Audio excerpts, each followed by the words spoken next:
ओम ह्रीं अर्हं णमोजिनाणं महान जिन शासन वेत्ता आचार्य ज्येष्ठ श्री उमा स्वामी देव विरचित तत्वार्थ सूत्र अध्याय 6 सूत्र नंबर 15। अब यहाँ से पूज्य आयु कर्म के आश्रय के कारण बतला रहे हैं। सबसे पहले नरक आयु के आश्रय का कारण। बह्वारंभ परिग्रहत्वं नारकस्यायुषः। बह्वः अर्थात बहु, ऊ का हुआ हो गया तो वहवा बन गया। बहु आरंभ बहु परिग्रहत्वं नारकस्य आयुषः अर्थात नरक आयु के आश्रय का कारण बहु आरंभ बहुत आरंभ और बहु परिग्रहत्वम बहुत परिग्रहपना है। त्वम शब्द है लास्ट में, त्वा मतलब भाव। हाँ, अच्छी तरह से ना, बहुत परिग्रह नरक का कारण नहीं है, बहुत नर परिग्रह के प्रति जो ममत्व भाव है वह नरक का कारण है। यह अच्छी तरह इस सूत्र से समझ में आता। परिग्रह त्वम, परिग्रह का जो भाव है, परिग्रह अर्थात परिग्रह क्या है? मूर्छा परिग्रह, ममत्व भाव जो है वह नरक के आश्रय का कारण है। आरंभ क्या है? प्राणियों को बहुत दुख पहुंचाने वाला व्यापार या कार्य आरंभ है। और परिग्रह तो मूर्छा परिग्रह, यह वस्तु मेरी है, मैं इसका मालिक हूं, इस प्रकार का संकल्प परिग्रह है। जब बहुत आरंभ और बहुत परिग्रह का भाव हो, हिंसा आदि क्रूर कर्मों में निरंतर प्रवृत्ति हो, यहां अच्छी तरह समझना, निरंतर उसी में लगे रहना, सोते जागते उठते बैठते सब प्रकार की क्रियाओं में उसी रूप होना, दूसरों का धन हरण करने की भावना रहे, विषयों में अत्यंत आसक्ति बनी रहे, मरण के समय रौद्र ध्यान हो जाए। रौद्र ध्यान मतलब हिंसा, झूठ, चोरी, कुशील, परिग्रह, इन सब में आनंद मनाना, आनंद का भाव होना, मान की तीव्रता हो, पत्थर की रेखा के समान अत्यंत तीव्रतम क्रोध हो, मिथ्यात्व की प्रचुरता हो और लोभ से सतत निरंतर जकड़ा रहता हो, ऐसा परम जो महानतम कषायों से युक्त जीव है वह नरक आयु का आश्रय करता है। अब कहते हैं त्रियंच आयु के आश्रय के कारण। सूत्र नंबर 16। माया त्रियग योनयस्य, माया त्रियग योनयस्य, माया अर्थात मायाचारी, छल कपट, ये क्या है? तैर्यक अर्थात त्रियंच आयु के आश्रय के कारण है। मायाचारी अर्थात छल कपट जो है उसे उस रूप ना प्रकट करके अन्य रूप प्रकट करना, निमित्त मिलने पर माया कषाय के उदय से जो छल प्रपंच ठगना आदि करने का भाव या कुटिल भाव पैदा होता है वह मायाचारी है। माया से मिथ्यात्व धर्म का उपदेश देना अथवा धर्मोपदेश में मिथ्या बातों को मिलाकर उनका प्रचार करना, सील रहित जीवन व्यतीत करना, दूसरों के दोष देखने की निरंतर प्रवृत्ति होना, मरण के समय नील कापोत लेशा अथवा आर्त ध्यान होना। आर्त ध्यान मतलब अनेक प्रकार से दुख रूप, पीड़ा रूप परिणामों का होना, परवंचना का षड्यंत्र करना, परस्पर फूट डालना, आपस में एक दूसरे को लड़ाना, विसंवाद में रुचि लेना, व्यापार में मिलावट करना, झूठे बांट तराजू, ठगी, प्रपंची, दुष्ट स्वभावी, कुटिल ढंग से कार्य करने में रुचि होना आदि अशुभ परिणामों से त्रियंच आयु का आश्रय होता है। और फिर इनके विषय में आगम ग्रंथों में खूब विस्तार से दिया है। ऐसा करोगे तो इस प्रकार से इसमें उत्पन्न होगे। इसके लिए एक बहुत सुंदर किताब है, आपको कहीं से उपलब्ध हो तो एक बार जीवन में अवश्य पढ़ें। उसका नाम है भाव त्रय फलदर्शी। भाव त्रय फलदर्शी। आचार्य श्री कुंथु सागर जी ने ये किताब लिखी है।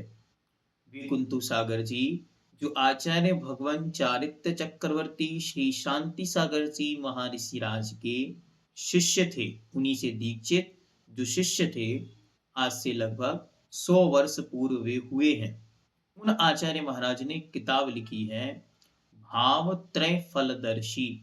उस किताब को सबको एक बार अवश्य पढ़ना चाहिए। उन्होंने बहुत अच्छी तरह एक एक परिणाम, भाव, किनसे किस रूप उत्पत्ति होती है, वो किताब आपको एक बार देखने पर बहुत सारी चीजें समझ में आएंगी। आइए अब आगे बतलाते हैं। मनुष्य आयु के आश्रव का कारण। सूत्र नंबर 17। अल्पारंभ परिग्रहत्वं मानुषस्य। अल्पारंभ परिग्रहत्वं मानुषस्य, अर्थात अल्प आरंभ और अल्प परिग्रहपनी के कारण मानुषस्य मनुष्य आयु के आश्रव का कारण है।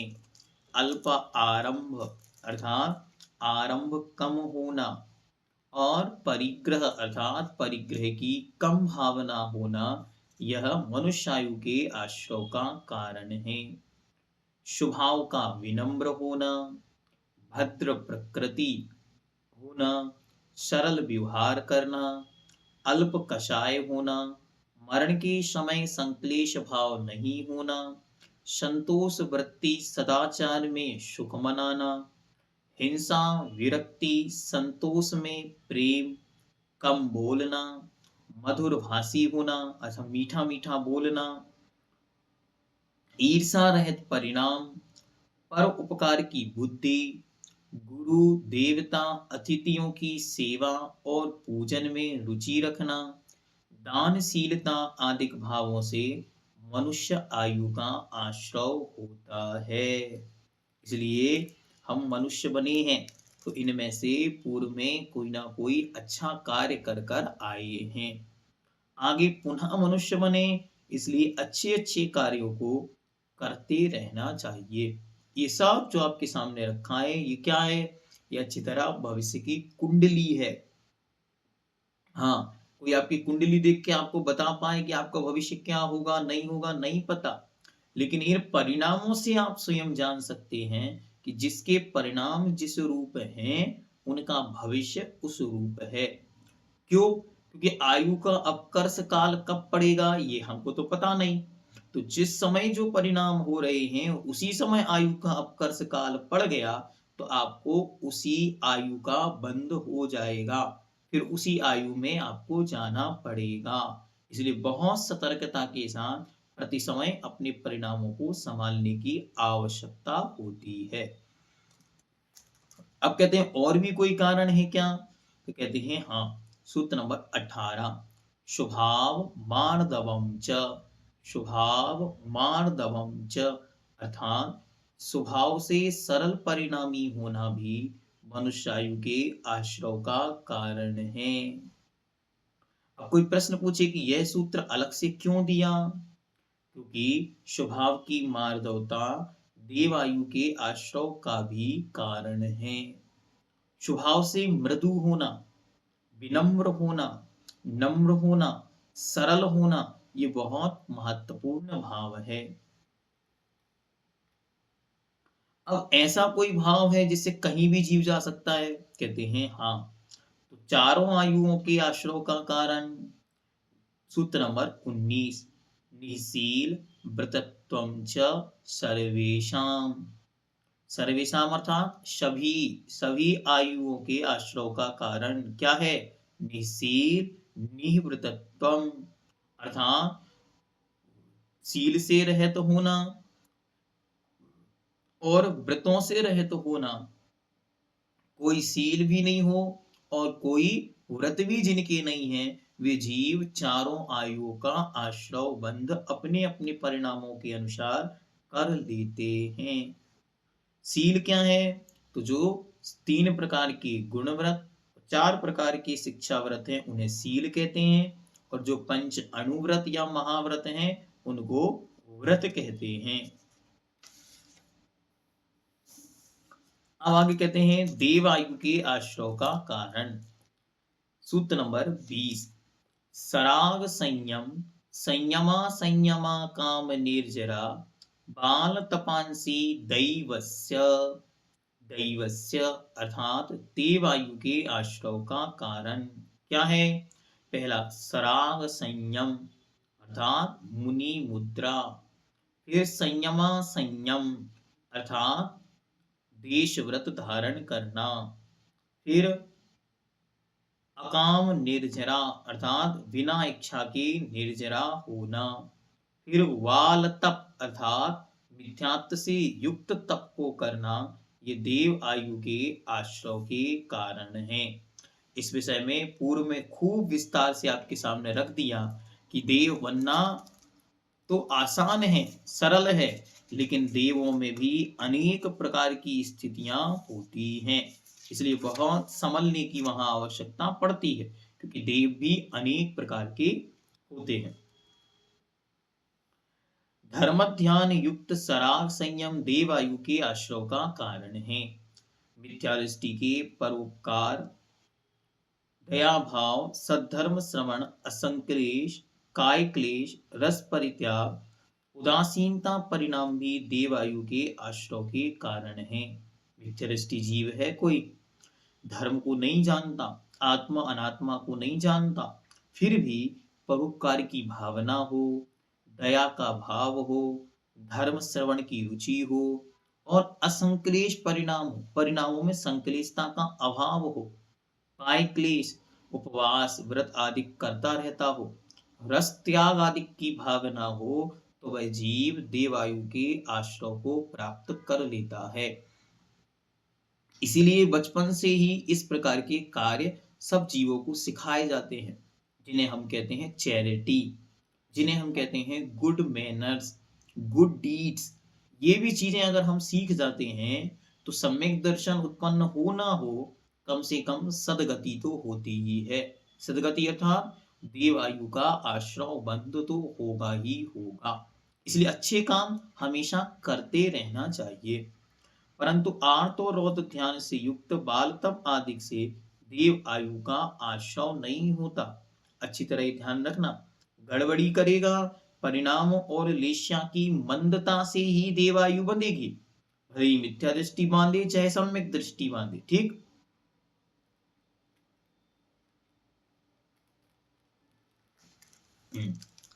अब यहाँ पर कुछ विशेष बातें बतला रहे हैं। कौन कौन सा जीव मरकर कहां कहां उत्पन्न होता है, तो देखते कुछ विशेष।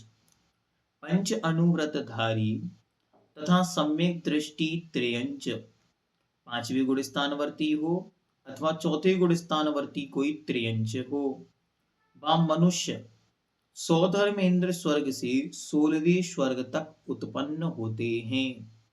अब ये नियम बन गया। नियम क्या बन गया?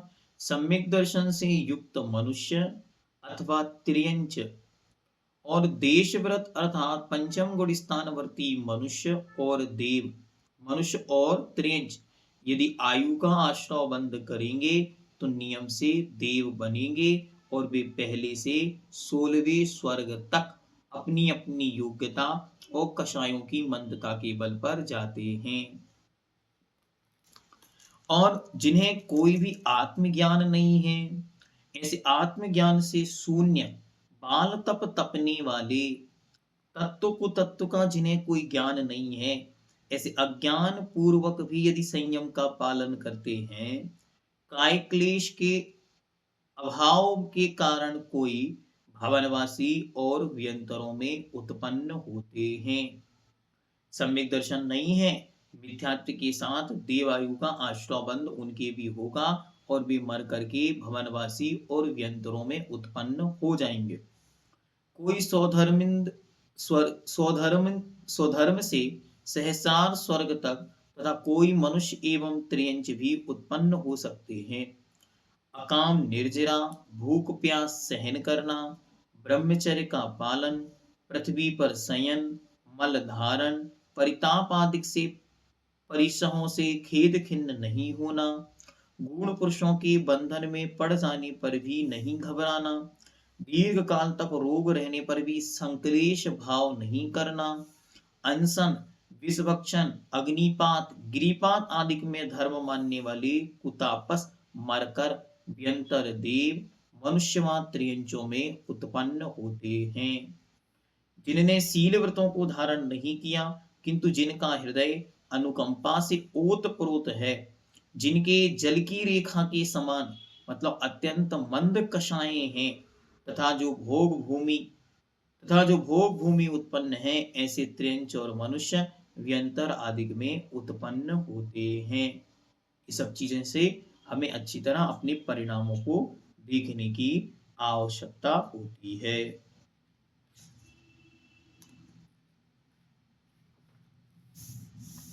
अब कहते हैं कि देवायु के आश्रय का और भी कोई कारण है, तो कहते हैं हाँ, सम्यक्त्वं च। सम्यक्त्वं च, सम्यक दर्शन भी देवायु के आश्रय का कारण है। इसलिए सम्यक दर्शन धारण करो। सम्यक दर्शन है तो नियम से देवायु का आश्रय बंद होगा। यदि सम्यक दर्शन होने से पूर्व जीव ने गति का बंध नहीं किया है, तो सम्यक दर्शन सहित जीव मरण करके नियम से वैमानिक देवों में उत्पन्न होता है। अच्छी तरह ध्यान रखो, अगर पहले से कोई आयु नहीं बंधी है और यदि सम्यक दर्शन उत्पन्न होगा, तो अब वो जीव नियम से देवों में जाएगा और देवों में भी केवल वैमानिक देव बनेगा। अथवा कोई भी सम्यक दृष्टि जीव सम्यक दर्शन के साथ यदि मरण प्राप्त करेगा, तो नियम से वैमानिक देवों में उत्पन्न होगा, यदि उसने पहले से कोई आयु नहीं बांधी होगी। तो अंत समय आयु का जो बंध होगा वो नियम से वैमानिक देव बनेगा। यदि सम्यक दर्शन होने से पूर्व नरक आयु का बंध कर लिया हो और फिर सम्यक दर्शन उत्पन्न हो, तो वह जीव मर के नरक तो जाएगा, लेकिन केवल पहले नरक में जाएगा, पहले नरक से नीचे नहीं जाएगा। ये सम्यक दर्शन की महिमा है, यदि आयु पहले बांध ली हो तो। और यदि उसी जीव ने पहले त्रियंच आयु बांध ली हो, फिर सम्यक दर्शन प्राप्त करे, तो नियम से भोग भूमि में त्रियंच बनेगा। और मनुष्य आयु बांध ली हो तो मरण करके नियम से भोग भूमिया मनुष्य बनेगा।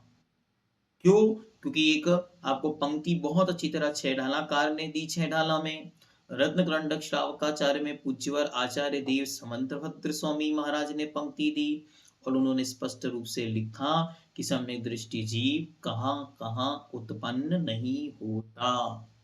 ठीक है, इसलिए बार बार सम्यक की महिमा का याद करो, सम्यक दर्शन की भावना भावो।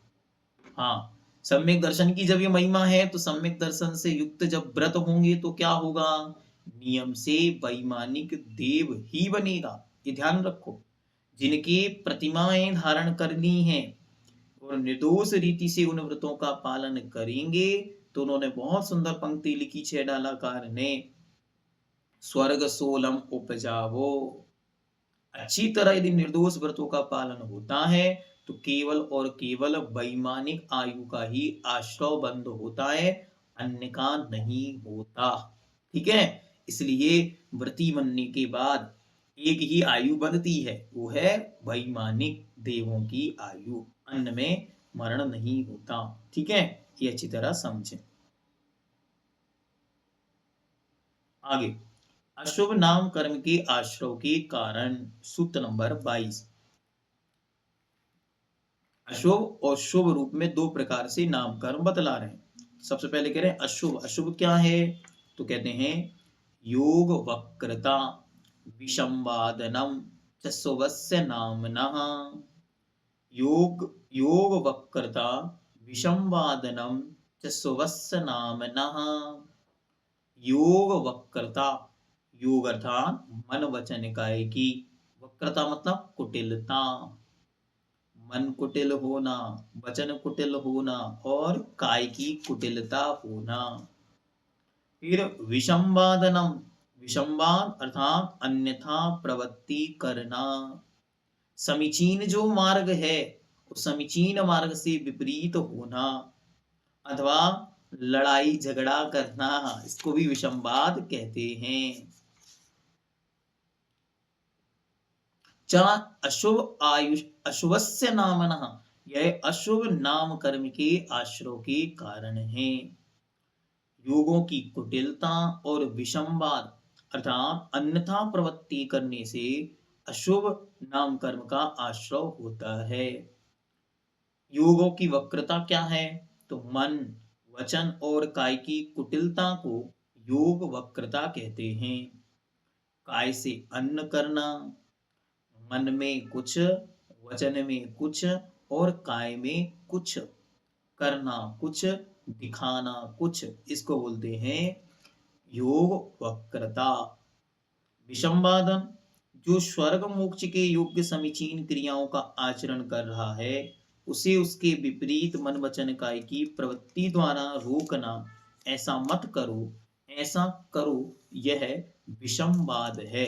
अन्यथा प्रवृत्ति रूप लगाना अथवा आपस में लड़ना, आपस में एक दूसरे पर आरोप प्रत्यारोप करके और उन्हें समीचीन मार्ग से दूर करना अथवा स्वयं समीचीन मार्ग से दूर होना, इसे भी विषमवाद कहते हैं।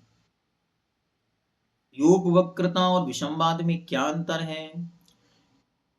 योग वक्रता केवल अपने तक है, स्वगत है, मतलब स्वयं अकेला करता है तब वो योग वक्रता होती है। जबकि विषमवाद में कुटिल योग सहत हो सभ्य पुरुषों को भी मिथ्या मार्ग में प्रेरित करता है, इसमें दूसरों के साथ में वह घटित होता है।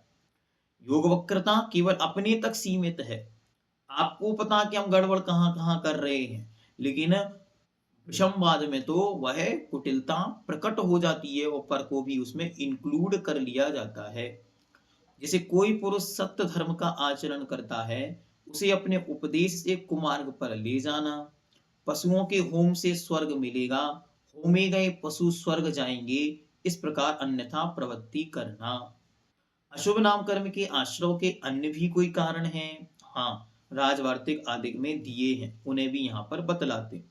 मिथ्या दर्शन, चुगलखोरी, चित्र का स्थिर ना होना, माप तौल के पाठ घटा बढ़ाकर प्रयोग करना, दूसरों की निंदा करना, अपनी स्वयं की प्रशंसा करना, असत्य वचन बोलना, सदा सदा उज्जवल भेष रखना, हाँ, बहुत सज धज कर रहना, स्वरूपता का मद होना अर्थात अपने पर घमंड करना, अपने स्वरूप पर रूप पर घमंड करना, कठोर वचन बोलना, आक्रोश, दूसरों को कष्ट देना, दूसरों की हंसी उड़ाना, ईंट पकाना, हाँ अच्छी तरह ध्यान रखो, ईंटों के भट्टे का कार्य करना, प्रतिमा तोड़ना, जिनालय को ध्वंस करना, क्रोध मान माया लोभ निर्माल्य सेवन तथा पाप कर्मों से आजीविका करना अशुभ नाम कर्म के आश्रय के कारण है। इससे क्या होगा? रूप सुंदर नहीं मिलेगा, हाँ, चपटी नाक, उठे हुए ओंठ, सफेद बाल, रंग ठीक नहीं, अभी सब चीजें मिल तो गई, तो क्या हो रहा है? प्रति समय अपने को देखकर ही अपने को दुखी मनाता, हीन भावों से ग्रसित होता, बल्कि हमेशा अपने को ही विचार करना, ये रूप मैंने स्वयं अपने परिणामों से सृजित किया है। इसका कारण माता पिता नहीं है, इसका कारण कोई ईश्वर भगवान या देव नहीं है, हमारे पूर्वज नहीं है, बल्कि हमारे स्वयं के आत्म परिणाम हैं। आत्मा के परिणाम ऐसे हुए हैं, इसलिए इस प्रकार का आश्रवबंध हमने किया, और उस आश्रवबंध के फलस्वरूप इस प्रकार का स्वरूप हमको देखने को प्राप्त हुआ। इसलिए अपने परिणामों की ओर ध्यान देना। अब क्या करना? शोभ, हाँ, आने वाले भवों में सुंदर सुंदर रूप मिले तो क्या करें? तो उसके लिए अगला सूत्र कहते हैं, सूत्र नंबर 23, तद विपरीतम स्वस्य। तद विपरीतम स्वस्य, जो ऊपर कहा गया था उसके विपरीत आचरण करना, इसका नाम शुभ आयु के आश्रव का कारण है।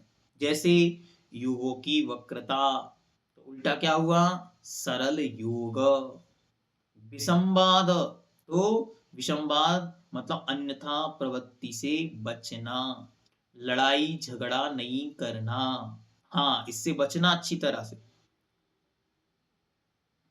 शत्रुओं में मित्रता करा देना, जो आपस में लड़ रहे हैं उनकी लड़ाई को समाप्त करा देना, धार्मिक पुरुषों व तीर्थों का दर्शन करना, जिन भक्ति करना, हाँ, सबसे बड़ी फेयर एंड लवली क्रीम से भी बड़ी कोई अच्छी वस्तु है जिससे सुंदरता प्राप्त होती है, तो आचार्य भगवान समंतभद्र देव ने ग्रंथराज रत्नकरंडक श्रावकाचार्य के अंदर कहा, भक्ति सुंदर रूपम, भक्ति से सुंदर रूप की उपलब्धि होती है। इसलिए आप चाहते हो कि सुंदरता बढ़े तो क्या करो? भक्ति बढ़ाओ। सुंदरता के लिए नहीं, आप भक्ति बढ़ाओ, सुंदरता अपने आप बढ़ेगी। और जो चाहते हैं हमारा स्वरूप सुंदर नहीं है, रूप अच्छा नहीं है, देखने में हम अच्छे नहीं लगते, क्या करें? सबसे अच्छा कार्य 6 महीने के लिए शांत परिणामों के साथ एक ही भाव स्तोत्र का पाठ करें अच्छी तरह।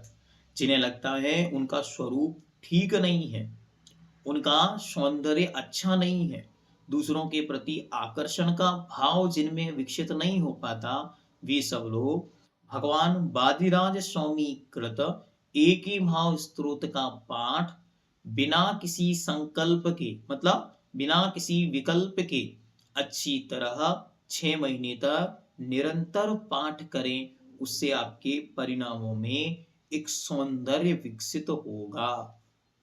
बाहरी सौंदर्य की बात नहीं कर रहा हूं मैं, आंतरिक सौंदर्य, परिणामों की स्थिरता रूप सौंदर्य बढ़ जाएगा।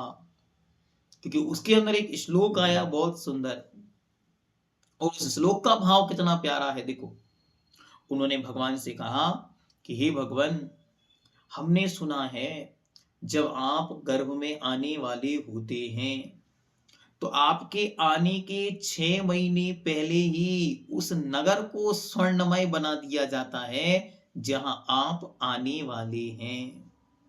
तो हे भगवान, जिन भक्ति से भरे भावों में, जिस इस देह रूपी मंदिर में, जिस हृदय की वेदी पर आप विराजित हैं, क्या वो देह सोने सा नहीं चमकेगा? अर्थात अवश्य चमकेगा। तो कितने सुंदर भाव और कितने सुंदर परिणाम उन्होंने लिखे। वो भाव और वे परिणाम हमें हमेशा स्थिरता की ओर लेके जाते। इसलिए हमेशा भगवान की भक्ति में मन को लगाना है, और जितना ज्यादा हो सके उतना एक ही भाव का पाठ करना है। भैया जी, बहुत कुछ प्रयोग किए, फिर भी सौंदर्यता का आभास मुझ में नहीं है, क्या करें? तो 2 फेयर एंड लवली और आपको बता रहे हैं, 2 क्रीम और। पहली है भक्तामर स्तोत्र का 11वें नंबर का काव्य, और भक्तामर स्तोत्र का 12वें नंबर का काव्य। इन दोनों का भी अच्छी तरह पाठ करें। 11 बार 11वें नंबर का और 12 बार 12वें नंबर का। इससे आपका रंग बदल जाएगा, रूप बदल जाएगा, स्वरूप बदल जाएगा, या बिना उसके किए हुए वो क्या बोलते प्लास्टिक सर्जरी के कुछ चेंज हो जाएगा, इसकी गारंटी हम नहीं देते। लेकिन आपके आत्म परिणामों की सुंदरता अवश्य विकसित हो जाएगी। कैसे हो जाएगी? भगवान मानतुंग स्वामी कह रहे हैं कि हे प्रभु, आपका स्वरूप तो देखो कैसा है, जिसे देखने के बाद अब इस तीन लोक में कुछ देखने को नहीं बचा। ऐसी सुंदरता कहां से आई होगी कि जिसे देखने के बाद पलक झपकाने का भी भाव नहीं होता। ऐसी अद्भुत सुंदरता जिन प्रभु में बरसती है, तो बंदे तदगुण लब्धे। ऐसे सौंदर्यवान प्रभु की जो वंदना करेगा, वो कभी सौंदर्य से विहीन नहीं होगा। और फिर 12वें नंबर पे क्या कह रहे हैं कि हे प्रभु, जो परमाणु तीनों लोकों में सबसे सुंदर, सबसे अच्छे, सबसे बेस्ट क्वालिटी के थे, वे सब आकर के आपके शरीर में लग गए। इसलिए अब आपके जैसा शरीर इस दुनिया में दूसरा देखने को नहीं मिला। तो ये दो काव्यों की अच्छी तरह स्तुति करने से आत्म सौंदर्य की विकास होता चला जाता है। तो दो भक्तामृत स्त्रोत और एक ही भाव स्त्रोत के मंत्र हमने आपके सामने रखे हैं। आप अपनी अपनी योग्यता और आवश्यकता के अनुसार इनका प्रयोग करें, लेकिन कभी भी हीन भाव से ग्रसित ना हो। बाहरी रूप, बाहरी रंग और बाहरी सौंदर्य से अत्यंत और अधिक महत्वपूर्ण हमारा आत्मिक सौंदर्य होना चाहिए। हमारा आत्मिक सौंदर्य जब विकसित होता है, ईर्षा कम होती है, अपने प्रति प्रेम का भाव जब विकसित होता है, तो नियम से हम अपने जिस रंग रूप में हैं, उससे ही दूसरों को आकर्षित लगने लगते हैं। इसलिए हमेशा इस चीज को मस्तिष्क में स्थित करो कि जैसा अब है उसे मैं स्वीकार करता हूं। उसके प्रति घृणा का भाव नहीं करना, पहली चीज। और दूसरी जो है, मैं उससे प्रेम करता हूं। पहला उसे स्वीकार करना, दूसरा अपने प्रति प्रेम का भाव विकसित करना, जिसे कहते हैं आत्मसम्मान। इसे जब हम विकसित करेंगे, तो नियम से हमारा आत्म गौरव, आत्मसम्मान और आत्म उज्ज्वलता बढ़ेगी। आत्म सौंदर्य बढ़ने से बाहर में हम सौंदर्य को विकसित कर पाएंगे। तीसरा जो प्रयोग आप करके देखें, 6 महीने के अंदर लाभ मिलेगा ही मिलेगा। 1 करोड़% गारंटेड लाभ है। क्या है? क्लीम बीज अक्षर। क्लीम आधा का, ला में बड़ी की मात्रा ली और मां और हलंत यानी आधा मां, क्लीम जिसको बोलते हैं। इस क्लीम बीज अक्षर की प्रतिदिन 1 माला करें 6 महीने तक। ये आत्म आकर्षण को बढ़ा देता है। इससे अपने आप सामने वाले जीव आपके प्रति आकर्षित होने लगते हैं।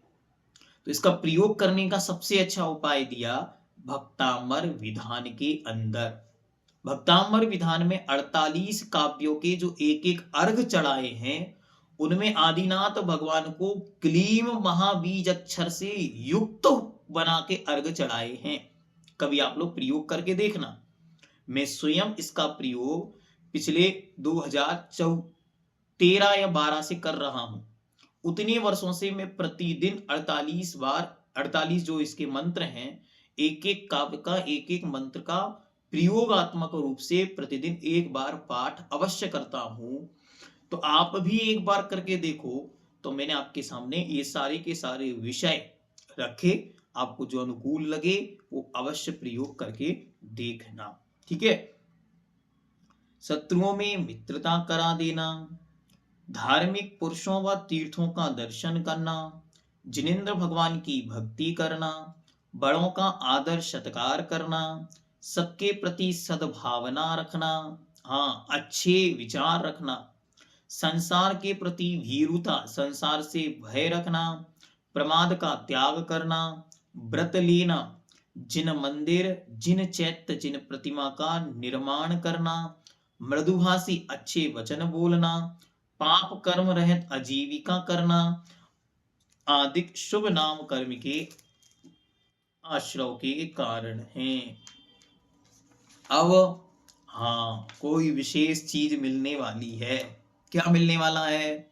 16 कारण भावनाएं अमृत के तुल्य हैं, जिनका स्मरण मात्र ही आनंद उत्पन्न कर दे, उनका नाम 16 कारण भावना है। देखो, दुनिया में लोग भगवान के भक्त बनते हैं, दुनिया में लोग भगवान के दास बनते हैं, दुनिया में आत्माएं भगवान में जाकर समा जाती हैं। ये पवित्र जिन शासन ऐसा है जो इस आत्मा को स्वयं भगवान बना देता है। ऐसी है ये 16 कारण भावनाएं जो एक एक आत्मा में तीर्थंकरत्व की शक्ति प्रकट करा देती। वहां तो केवल विष्णु का अवतार ही विष्णु बनेगा, ब्रह्मा का अवतार ही ब्रह्मा बनेगा, शिव का अवतार ही शिव बनेगा। अन्य किसी को भगवान बनने की योग्यता नहीं है। लेकिन हे सुनो, वीतराग अरिहंत भगवान के उपासकों, आपको ये परम सौभाग्य दिया जा रहा है। आप अपने परिणाम बदलो, आप भगवान बनोगे। आप अपने परिणामों की निर्मलता और विशुद्धि के बल पर तीर्थंकर परमात्मा बन सकते हो। ऐसा उद्घोष अब आगे भगवान उमा स्वामी देव करेंगे। ठीक है। जैनम जयतु शासनम।